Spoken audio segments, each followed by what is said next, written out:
That's fire.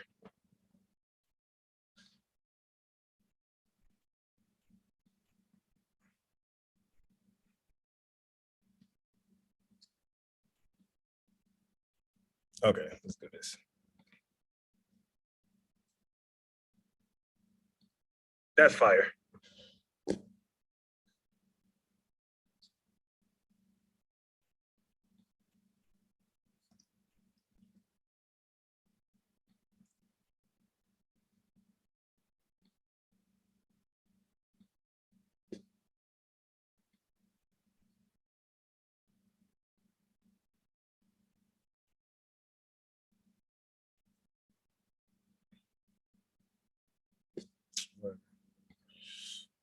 All right.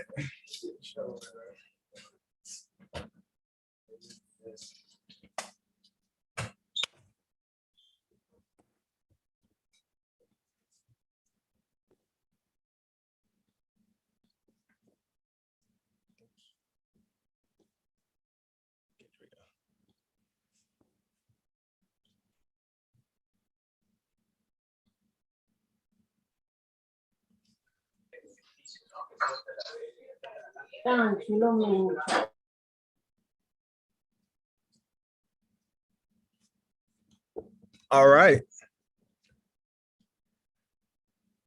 Hello, you all. Buenas noches. It is very, very good to see you here with me. I know that we just got off of our open house call, so I definitely don't want to hold you too long this evening as it is well into our late hours here today. So we're just gonna take a few moments to get a little bit more information about ELA. Unfortunately, I do not have a translator and I am not full bilingual yet. I have been practicing. However, this is being recorded and I would love to meet with you all individually if outside of the time I'm going to allow, we're not able to. But sure, feel free to drop in the chat any questions you may have directly towards me or something that isn't understanding, something that's not clicking. I definitely can clear that up. But again, I'm only going to take like probably 15 minutes. I want to honor your time, and I just want to briefly discuss a little bit more information about ELA. So real quick, I'm going to introduce myself yet again. The slides are similar. I thought that most of us would just be transferring over, but once I realized that some parents were not able to attend open house, I just transferred the slides over. So I'll introduce myself yet again. We'll look at just some system and routines for my class, what it looks like, what your scholar on a day-to-day is doing. I'll explain some of the tests that we take in here and what they mean and how they help to develop those reading goals, writing goals. And then lastly, we'll end this with just some supports that you can at home as a parent be taking, or any supports in general that you would like for me to extend to your scholar. I definitely would love to do that. So I am Mr. Marshall. I am the 8th grade teacher here, founding 8th grade teacher for ELA here. This is very new. Of course, I am from Atlanta, attended Morehouse College, an HBCU, which I'm very proud of. Then I graduated and went to get my master's at Relay Graduate School of Education, which was also in Atlanta. And so I moved to California. Most people ask me, why did you move across the country? Why did you move 2,000 miles so randomly on such short notice? And I really believed in my heart that I was supposed to be out here, that there is a difference I can make. And honestly, I wanted a change of scenery. I was on the East Coast my entire life, and why not come to sunny California and spread my oats here? So I'm excited to be here. I'm excited to be teaching your scholar, and I've received nothing but love from every scholar that has been in my classroom. So I made the right decision. I would definitely feel confident in saying. Real quick, these are our units of study. Just 4 books that we're going to be closely looking at together. Each has a different angle of what we're studying or what we're trying to accomplish.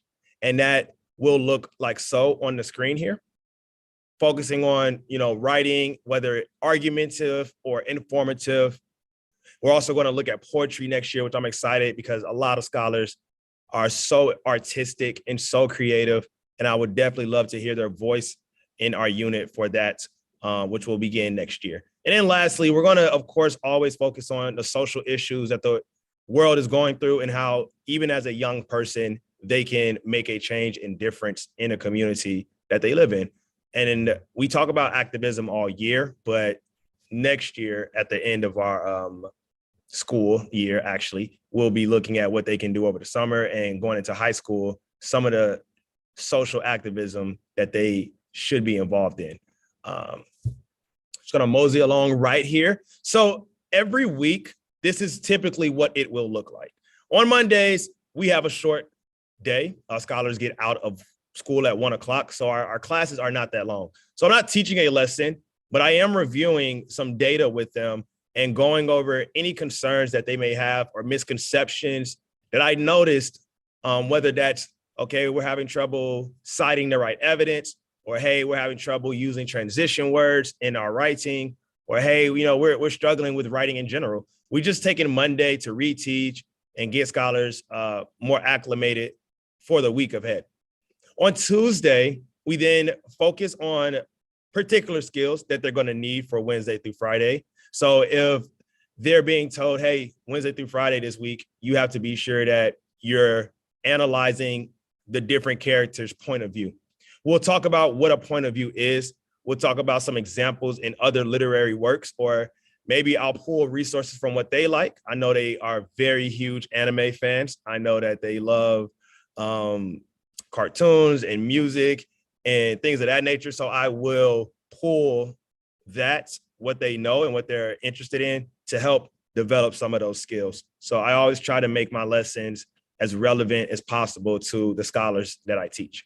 And so on Tuesday, we're just focusing on the skills that they will need to successfully apply to the Wednesday through Friday lessons, which we will be working to get through our curriculum Wednesday through Friday. Every day, we as a ELA team, 5th, 6th, 7th, and 8th grade, all decided we really want our scholars reading every night. I always tell scholars to, set your own goal. I have a 30-minute timer every night that I just press start on, and I read for that entire 30 minutes. I shared that with them.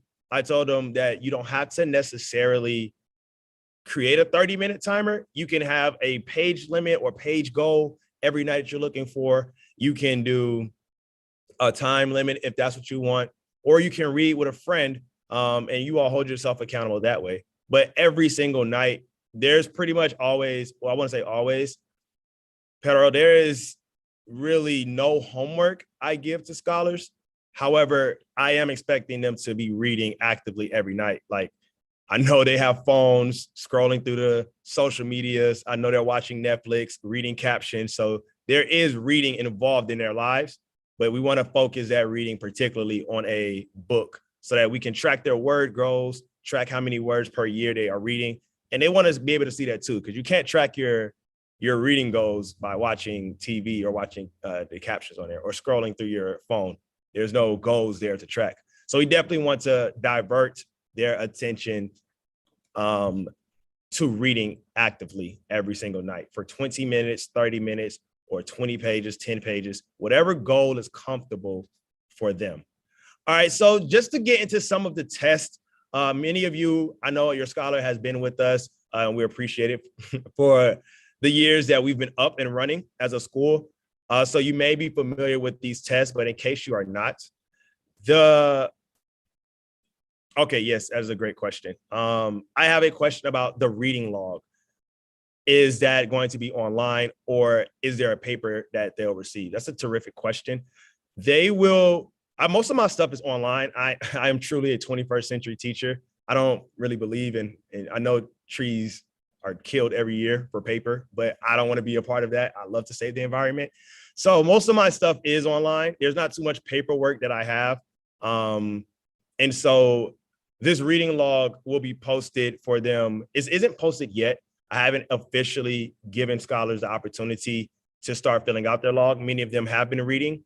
And just because this is a new team, a new school, I'm new here, I'm learning all the procedures of Kill Cornerstone Academy, there has been a lot of delays in some of the procedures I want to roll out. However, this meeting is like the official first step. So letting you all know that your scholar will be responsible for reading every night. They know that, but they do not know that they know they're going to be tracking their reading logs, but they haven't received it yet. And so I've been waiting for this quarter to end to roll out new policies. I don't want them to, go through anxiety like, oh, we got something new to do. Like, I've just been getting them comfortable with reading on their own. And next quarter, which is in 2 weeks from now, next Wednesday, we actually are done with quarter one, and your scholar will not have class next Thursday or Friday because we'll be putting in grades. And after that week, we will pick up on this procedure of reading logs, and they will be very familiar with how to do that, how to track it. And like everything else, it will be on their Google Classroom. So for you, it will be very, very simple to access and check. Because I know it's easy to lose a paper, but it may not be so easy to lose something online. So thank you, Ms. Frutos, for asking that. And if I said your name wrong, I apologize, but I appreciate that question. So speaking about the MAP test, this is an interactive test that they take twice a year at the beginning of the school year and at the end of the school year. This test is designed to determine what skills and objectives that scholars should focus on, that I need to help scholars focus on. So once they take this assessment, as they get questions right, the test will get a little harder. If they are answering questions incorrectly, then the test will match what they know to help them formulate a plan. So this MAP assessment gives us an opportunity to measure their growth in ELA with skills and reading from the beginning of the year to the end of the year. So we've already taken our first MAP reading assessment once they came to school about 2 weeks in. And what we're doing now with that data, we're looking to see, okay, this is where you're strong in. This is where you could use a little more support. And throughout our lessons, scholars, I walk around and I know what scholars need. So I'm looking for certain things. It may differ per scholar because I know, every scholar has different needs. So that is also a part of our office hours. I use all of this data from these tests to formulate a plan for your specific scholar and help them focus on what I think is an area of growth for them. So that is MAP. With STAR, it's pretty similar, but the difference is they will take this STAR, I want to say once a quarter. So instead of twice a year, this is actually something that is 4 times a year. And this is, again, something that we use to gather data for how well they're reading. The STAR reading assessment gives us information about what level your scholar is on, whether they're reading above grade level, like 9th or 10th grade, or whether they're reading below level, 7th, 6th, or 5th, or possibly lower, or maybe they are on grade level. Regardless, we use this data to help give them their independent reading book, the book that they should be reading every night at home if you haven't already got them one from the library or Amazon or any other website.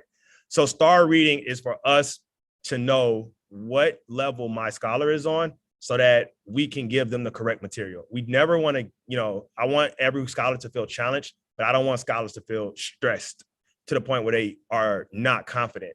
So these books and this test is designed for me to recommend the correct book level for your scholar. And it's also for in class to help me know which questions I should be asking scholars. Like, I understand that maybe the scholar has an above grade level skill set. So let's challenge your scholar a little bit more. Or I recognize, okay, hey, like this scholar isn't there yet, like this scholar is. So let's figure out what questions we can ask you to help you get there. So everything is definitely individualized. And I, as much as possible, try with the help of my team, with the RST team, our support team here, I definitely try to accommodate each scholar and give them the book and material, I think. Okay, for sure. Yeah, that's fine. I'll clarify again. This is 4 times a year. I appreciate that question. It lets me know that you're listening, you're alive. So we'll be having our next STAR test, like the quarter ends next Wednesday. So probably that first week of November will be our next chance to get our STAR reading assessment. And that is something that there's also an email. Again, all of this is new to me, so I apologize if I haven't communicated as much or talked about these policies with you all in a personal email, but I am still learning myself. I'm working hard every day to learn these platforms so that I can instruct you all and give you more insight on how your scholar is doing. But I'm familiar with STAR, and I know that I can share this data with scholars so that they know, and I'll email it to your scholar for our next STAR reading assessment, and then you'll be able to check it and see what their reading level is yourself. We also have parent-teacher conferences coming up very, very soon. So if that's something you would prefer me to discuss in that meeting about your specific scholar, I would also encourage and recommend that you think about having that conversation during those parent-teacher conferences. That will be, I believe, also in November. So you'll have a fresh new set of data from STAR. You'll have the opportunity to meet with all of the teachers, including me, and then, address your concerns that way. And you can also, of course, email me or send me a message on Parent Square at any time if you would like to get more of a conversation about your specific scholar, or if you want to meet with me on Zoom. I'm definitely open to set something up, and I'll give you all the opportunity to sign up and things of that nature. Okay. So like I was saying, independent reading levels, we get this from STAR, and this just gives us the information we need to be able to recommend the correct reading materials to your scholars. They are encouraged every 3 weeks to finish a book. And that's why we try to recommend the correct level of reading towards them or to them so that they are able to, within a 3-week frame, actually finish a book. Now, most adults don't even finish one book in an entire year. So I'm not trying to push this like message of reading a book down your scholar's throat. I'm literally just recommending the correct reading level for them to feel confident in being able to read a book, because it's not something that most people in the world are able to do, read a whole book. Most people read less than a book in a year. But these scholars have an opportunity to gain this joy of reading and to actually feel successful and confident in their reading ability, which hopefully through my theatrics in class, they're starting to love reading a little bit more. Just again, you all, just to share some stats on reading, the more you do it, the better you become. Like, that's anything. Reading improves vocabulary, it improves comprehension levels, and honestly, just reading in general helps with every single class that they take. The better you read, the more you can analyze different information, and the more confidence you gain in being able to achieve anything, because reading is actually one of the hardest things, I believe, to do, reading a whole book at that. So the more scholars read, the more confidence they develop in their abilities and also in other classes. We also, just the note about vocabulary, I also on a weekly basis give vocabulary words, maybe around 5 to 7.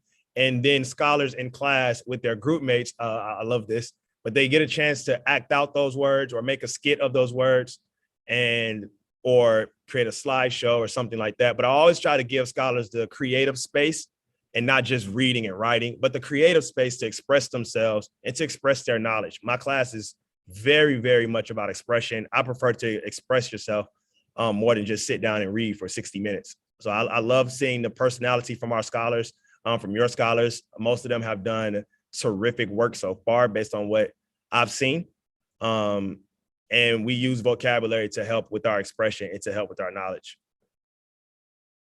I'm going to skip past reading statistics just to kind of speed along here. I definitely know I had a certain time in mind. I want to give you a chance for questions, but just some reading practices.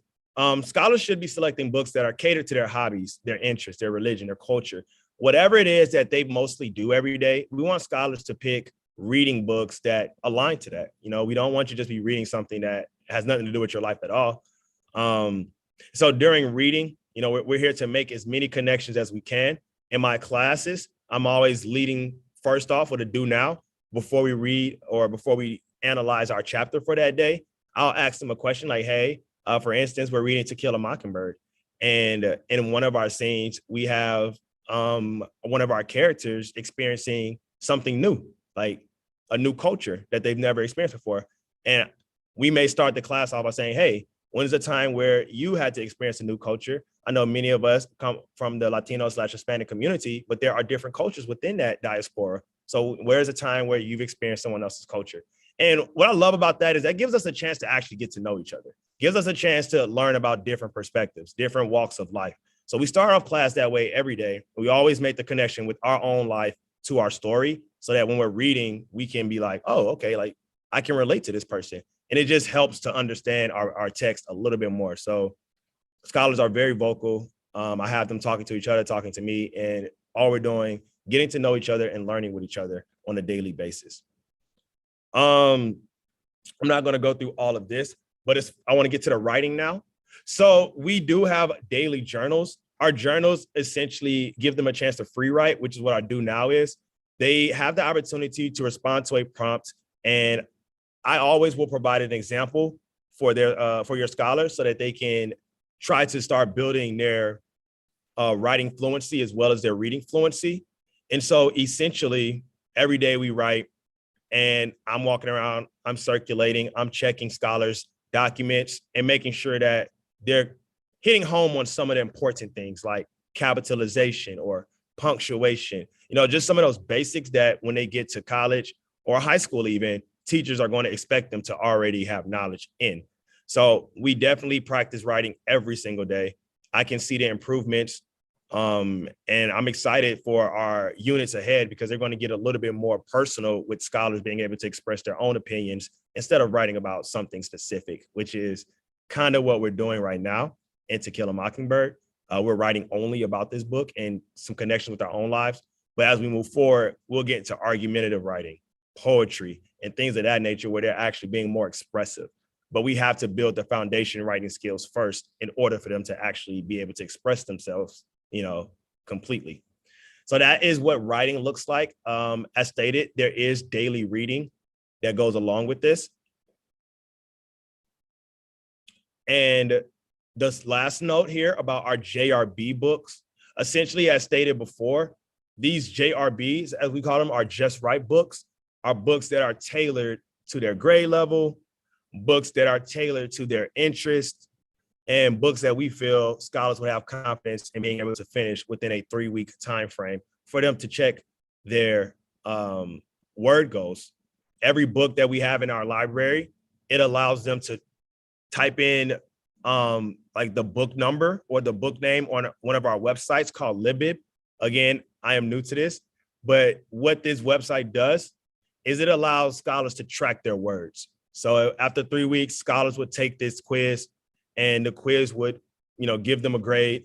And after the quiz, it will say, congratulations, you just read, maybe 5,000 words.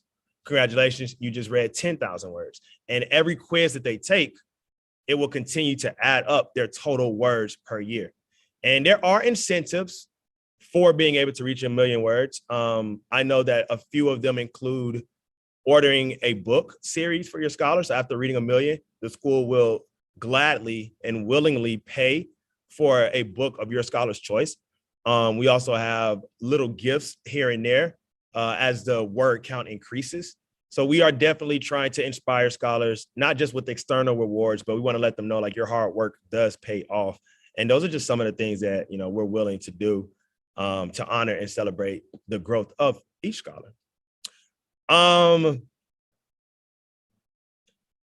And this is the last point before I allow questions.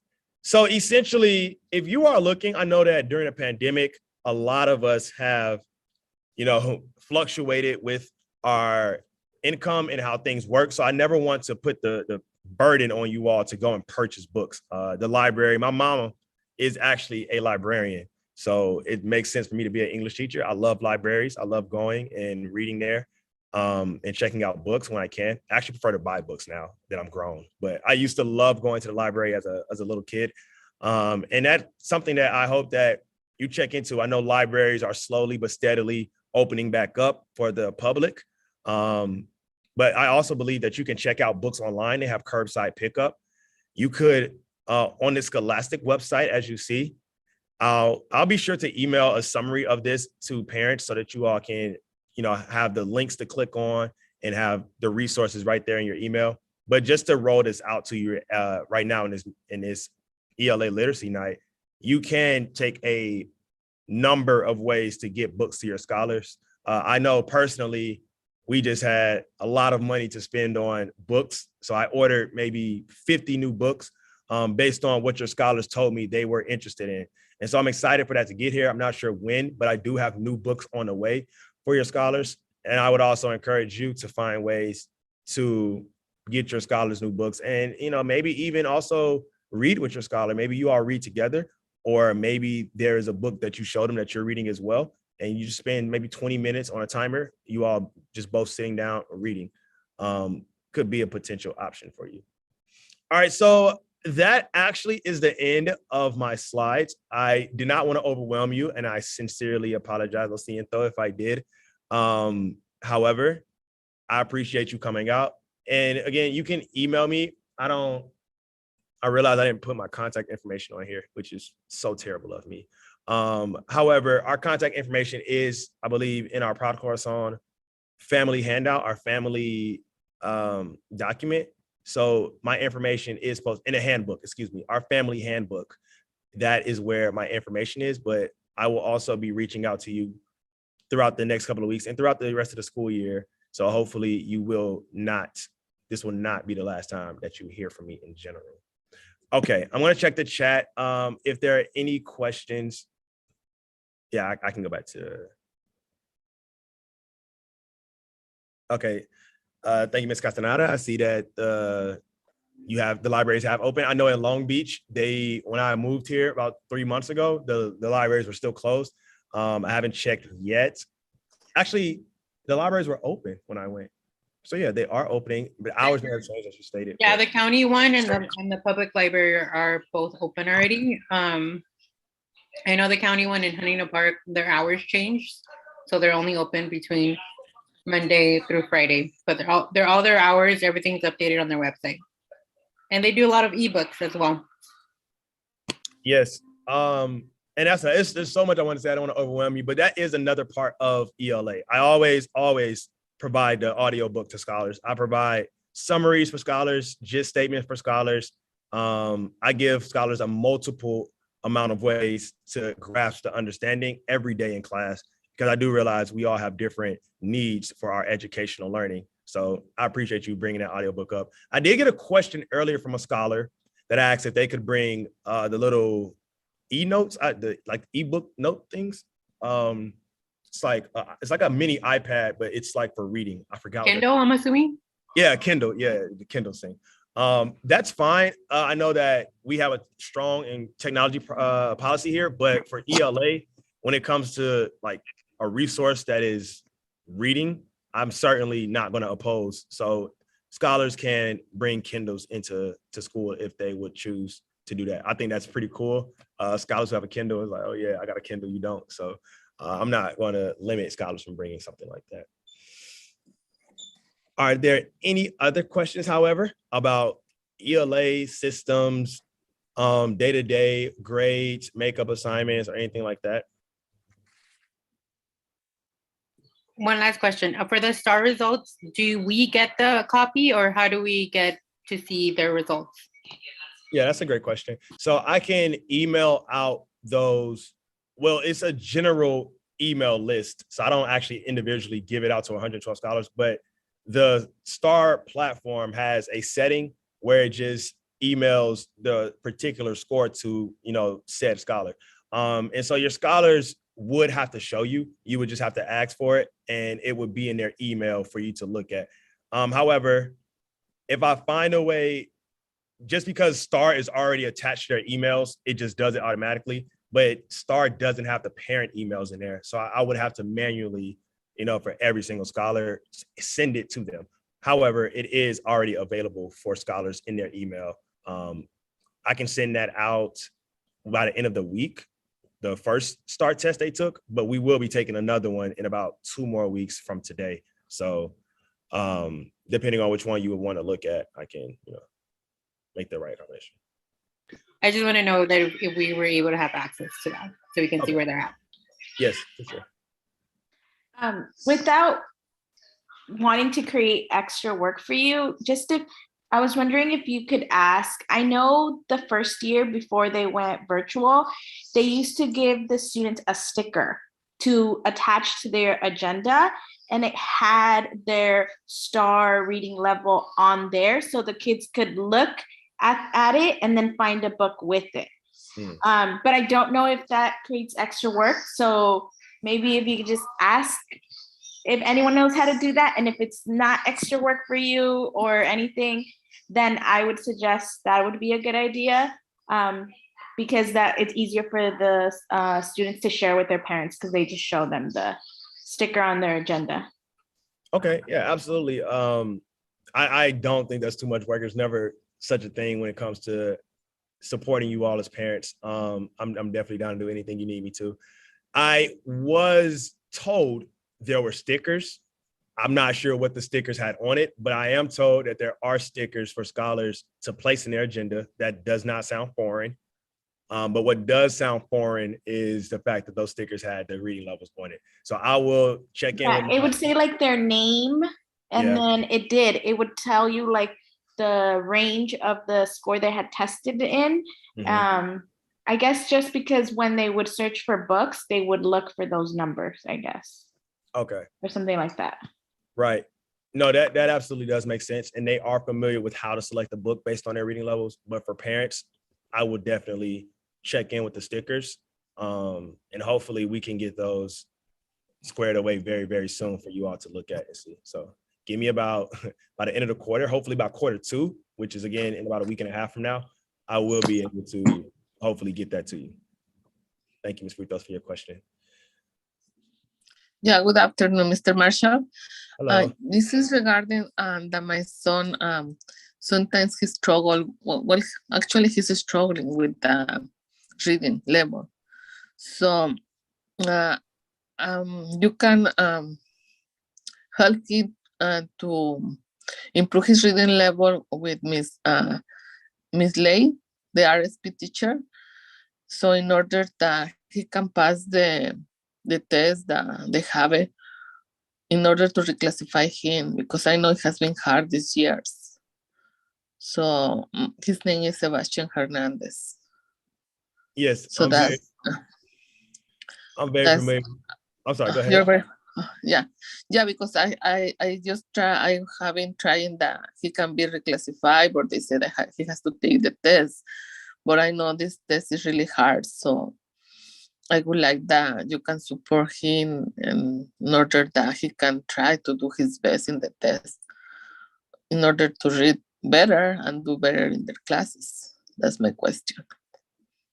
Yeah, entiendo. I essentially do support with Sebastian every day. And he is one thing, if not anything, very, very on point about getting his work and his assignments done, which I appreciate. And I try to support Sebastian through our classes. Sometimes there are a lot of different things going on, but with Sebastian, we also try to give the correct reading material to him. So he is reading every night. I noticed that. And I can definitely support in growing his reading. I will do that by just making sure that that reading log I mentioned earlier, he fills that out on a nightly basis. So I can see, okay, you read 3 pages last night. Okay, now you read 5 pages. And just as he sees that he's tracking his words, I think that will help to increase his reading as well. And as far as the test that we have to take, I always try to, I can't speak for his other classes, but in ELA, I make the test for certain scholars, including Sebastian, something that I know that we've talked about. I've sat with them one-on-one and discussed. So I know that they're able to do that on their own. And with Ms. Lay's support, she's also able to coach and walk through some of the questions that may appear as difficult. So I definitely appreciate your question and I hear your concern. And I want to let you know that I am on the case and I'm doing everything that I can to ensure that his reading levels will increase, which I'm confident that they will. So I have another question. If he has he doesn't know what is the reading level, can you please send him in the email or let us know that what is his reading level, because sometimes he wants to do an advanced reading level, but I think he struggles because I think he sees some books interesting, but I don't know if it is right that he can read or not. Absolutely. I will look at all of our scholars reading levels by the end of this week, by the end of the quarter. It's just been so much, but I would try to mail out those scores and his levels in about a week or so. So by the end of this quarter, by the end of next Wednesday, you will definitely have knowledge of what his reading level is. And you're right. Sometimes they do try to read books that are a little bit more advanced. And what that causes is only stress. It makes them lose confidence. So we definitely want to make sure that we're choosing the right books, and with sharing the level with you, hopefully you'll be able to choose the right book as well. Okay. Thank you, Mr. Marshall. And also, I missed the open house. I couldn't get into that because I had trouble. So I think I can be in when you put in the parent square. Yeah, absolutely. The open house was recorded, and I think that's going to go out on Parent Square within the next 24 hours. So if you missed open house, you will have the opportunity to look at the video and kind of just speed through the parts that are most important to you. Absolutely. Thank you very much for your help. Yeah, thank you for your questions and being here. I appreciate it. So I'm going to go ahead and stop sharing. And Ms. Ruthos, if you have nothing else for me, then I suppose that is all for this evening. And I look forward to seeing you all very, very soon. Yeah, that's it for me. Thank you so much. I know it's late, so have a good evening. Thank you. You have a great evening as well. Bye-bye. Bye, you all.